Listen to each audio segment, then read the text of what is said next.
Hi guys, it's me Kinyatta. So welcome back to part 6 of me telling the story of how I discovered my mom's true identity and her biological family through ancestry DNA after her passing. So as you can imagine, if I am looking at these DNA results, I am also looking at DNA results related to my mom, and I'm looking at DNA results related to my dad. So there's never been a question about my dad side of the family. I know who my dad is.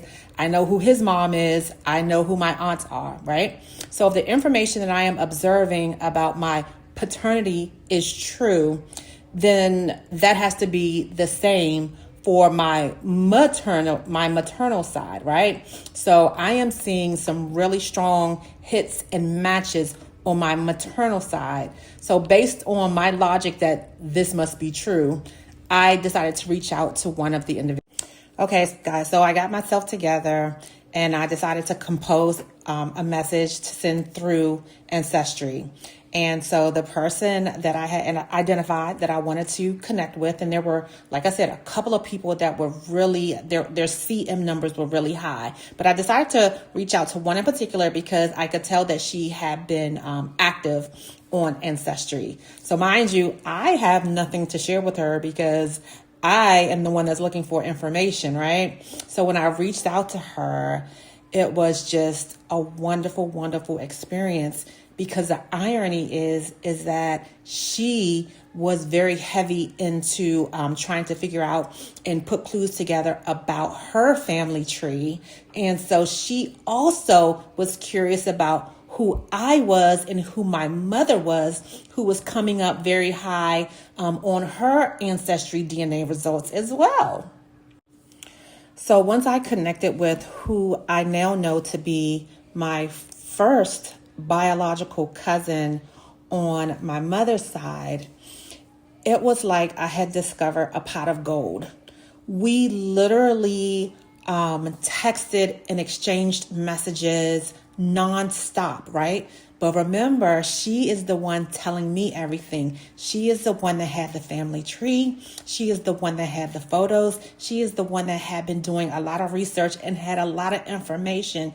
And she is partially the reason why I know a lot of what I do about my maternal side. And she is the one that also introduced me to the search angels. And so between the three of us, it was almost like we were detectives and we were on this, like hot on this case. And I remember not sleeping for a week as we started to unpack and unravel the mystery. Okay, guys, so I am getting ready to land this plane. So, and if you're interested in part 7, let me know in the comments.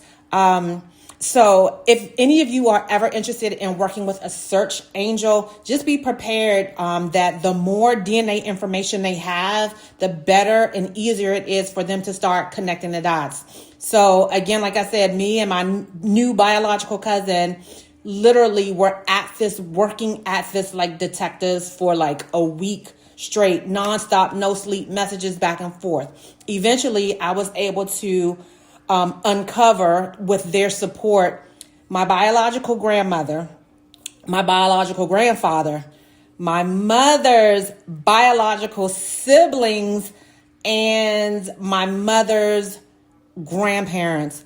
Phenomenal. So you can imagine the wave of emotions that I went through knowing that, thinking I had no family, so I had a big ass family. All right, guys, so you can imagine that after I discovered the biological family and that there was a biological aunt that would be my mom's sister that was alive, of course, I wanted to arrange a meeting so I could look at her, see if she sounds like my mom, see if she talks like my mom. Is my cousin anything like me? I wanted to have these questions answered. Come back for part 7 tomorrow.